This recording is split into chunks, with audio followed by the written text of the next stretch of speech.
will say how to make use of a range function to create a list.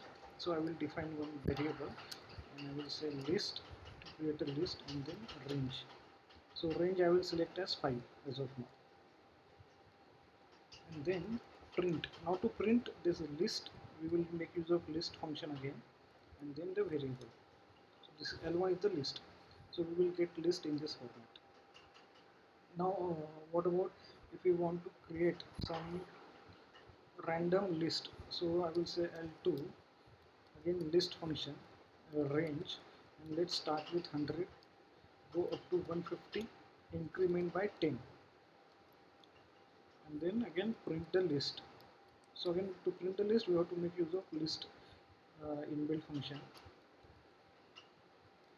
So if you see, it started with 100, it incremented by 10, so 110, 120, 130, 140, and as if we have to stop by 150, so it has stopped just before this one.